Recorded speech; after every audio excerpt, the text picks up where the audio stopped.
খালি যদি নিহাস বন্ধ হয়ে যায় রাখবো কোথায়? কবরস্থান।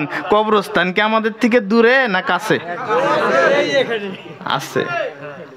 আচ্ছা, কবরের কথা বললে অন্তর থেকে বলবেন, কবরের কথা মনে হইলে অন্তর থেকে হাসি আইসে না মুখটা কালা হয়? কালা হয়। আহা, এই পাশে কবরস্থান, নিকটে আমরা বসে আছি। এই জন্য কবি বলেছেন, তুমি আছো হিন্দুস্তানে, যেদিন তোমার নিহাসটা বন্ধ হয়ে যাবে ডাইরেক্ট রাখা হবে তোমাকে কবরস্থানে। কথা বলুন, ঠিক না? নাই? ঠিক। কারণ প্রত্যেক জনের স্থান আল্লাহ তাআলা নির্ধারিত করে দিয়েছে। দিছে না? কথা কোন দিছে না? নাই? কিন্তু মানুষ আমরা আমাদের কর্ম, আমাদের ধর্ম, আমাদের নীতি, আমাদের নিয়মগুলো কি বানাইছি, কি বানাইতে হবে, কার সাথে মিলাইতে হবে, এই দেহ সম্পত্তিটাকে কার সাথে মিলাইলে একটা শক্তিশালী ইঞ্জিন হয়ে যাবে। বিশ্বের যত সায়েন্টিস্টরা আছে, যারা এই দুনিয়ার মধ্যে যতগুলো মেশিন বানাইছে, যত আবিষ্কার করেছে, হার্ট বৈজ্ঞানিকরা শক্তিশালী মেশিন যারা তৈরি করছে, পৃথিবীর জমিনের মধ্যে এমন মেশিন তৈরি করতে পারে নাই যেমন মেশিন আমার আল্লাহ রব্বুল আলামিন তৈরি করেছে। একবার জোরে বলেন সুবহানাল্লাহ। ওই মেশিনটার নাম হলো আপনার আমার দেহ সম্পত্তি। পৃথিবীর জমিনের মধ্যে সমস্ত মেশিনের বড় মেশিন। একবার চিল্লায়া বলেন সুবহানাল্লাহ। এই মেশিনের ছায়া বড় মেশিন আর পৃথিবীর জমিনে কিছু হতে পারে বাবা? হতে পারে? কিছুই না। তাহলে বলুন, এই মেশিনের দাম বেশি না কম? বেশি। এই মেশিনের দাম বেশি। এখন আসুন পয়েন্টে। এই মেশিনটাকে সার্ভিসিং করার জন্য কিসের প্রয়োজন আছে? ডিজেলের? এই মেশিনটাকে সার্ভিসিং করার জন্য বাবারা যাদের বাইক আছে সার্ভিসিং করা লাগে মোবিল দিয়ে, না? আচ্ছা, এটাও তো একটা মেশিন, এটাও তো একটা দেহ সম্পত্তি। এই সম্পত্তিটাকে, এই বড় মেশিনটাকে সার্ভিসিং আমরা কি দিয়া করব? সার্ভিসিং আমরা কি দিয়া করব? কি দিয়ে সার্ভিসিং করব? এই দেহ সম্পত্তিটাকে, মেশিনটাকে সার্ভিসিং করার জন্য আল্লাহর পক্ষ থেকে আল্লাহর বাণী 4খানা কিতাব আল্লাহ তাআলা দুনিয়ার মধ্যে দিয়েছেন। 4খানা কিতাব, আসমানি কিতাব, তাওরাত, জবুর, ইনজিল, কোরআন। আখিরি কিতাব হলো পবিত্র কোরআনুল কারীম। মহান রব্বুল আলামিন জানিয়ে দিলেন, এই পৃথিবীর জগতের মানুষেরা, তোমাদের এই মেশিনটাকে সার্ভিসিং করতে চাইলে, তোমরা যদি তোমার দেহটাকে তোমরা যদি সার্ভিসিং করতে চাও, এই সার্ভিসিং করার জন্য একটা গ্রন্থ আমি আল্লাহর বাণীকে তোমার জীবনে ফিট করিয়া নাও, তুমি মেশিনের সাথে জড়িত করিয়া নাও, তাহলে তোমার দেহটা সার্ভিসিং হয়ে যাবে, পরিষ্কার হয়ে যাবে। একবার চিল্লায়া বলেন সুবহানাল্লাহ।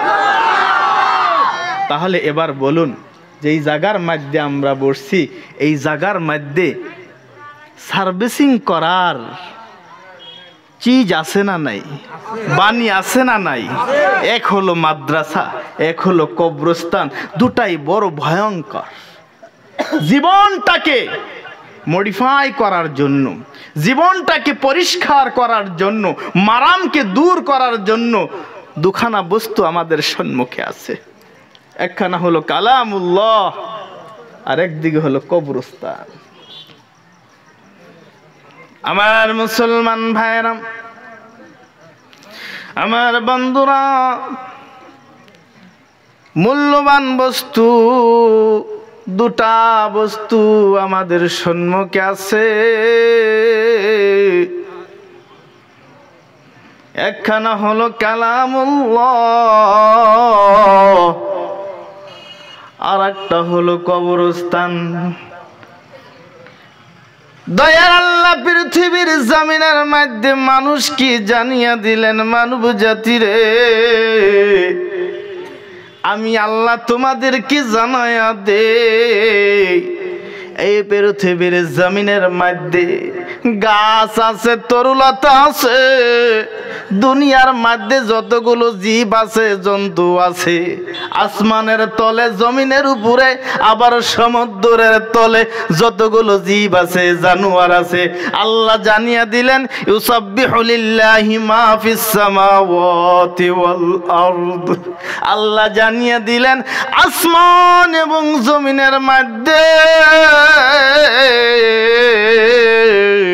যতগুলো জীব আছে, যতগুলো জানোয়ার আছে, যতগুলো তরুলতা আছে, আমি রব্বুল আলামিনের জিকিরের মধ্যে লিপ্ত হয়ে থাকে। কোন সুবহানাল্লাহ থাকে না? নাই? আল্লাহ বলেন তুমি কেমন বান্দা হইল, আমি এত সুন্দর দেহ, এত সুন্দর মেশিন আমি আল্লাহ তাআলা তোমাকে দিয়েছি। শুধু তাই না রে বান্দা,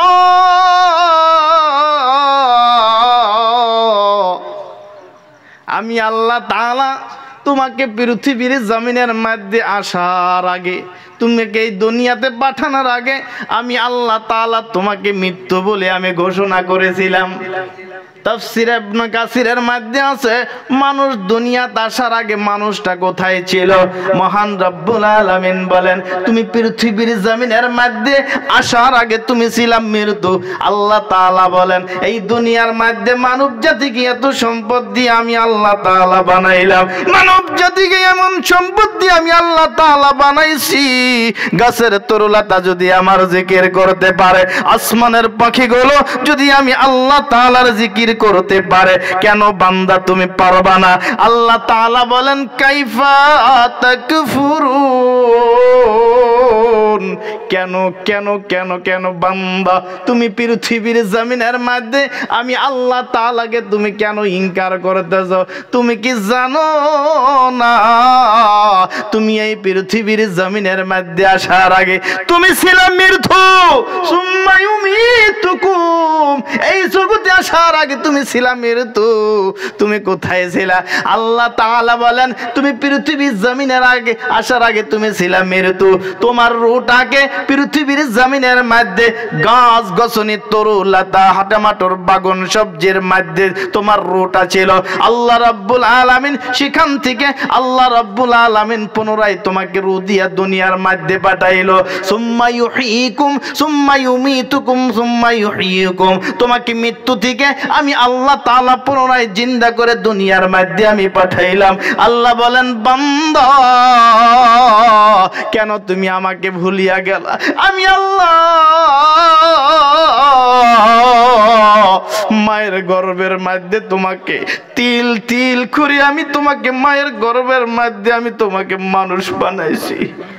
আমি আল্লাহ মায়ের নাভির সাথে নাভিটা জরিপ করে দিয়া রে আমি আল্লাহ তাআলা তোমাকে খাদ্য পৌঁছাইছি, মায়ের গর্ভের মধ্যে বড় আমি তোমাকে সুরক্ষিত রাখছি, না গেছে বাতাস না গেছে হাওয়া। আল্লাহ তাআলা বলেন ফি করারিম মাকিন, বড় সুরক্ষিত করে বড় সুন্দর করে আমি সেখানে রাখছি। মায়ের নাভির সাথে নাভিটা জরিপ করে দিয়া সেখানে আমি খানা পৌঁছিয়েছি। ওই খানা খাইয়া তিল তিল করে আমি আল্লাহ তাআলা তোমাকে আমি পৃথিবীর জমিনের মধ্যে মায়ের গর্ভ থেকে আমি পাঠাইছি। কেন বান্দা তুমি আমি আল্লাহ রাব্বুল আলামিনের কথা তুমি ভুলিয়া গেছো? আল্লাহ তাআলা বলেন তুমি আমাকে কেন তোমরা ভুলিয়া গেলা রে বান্দা?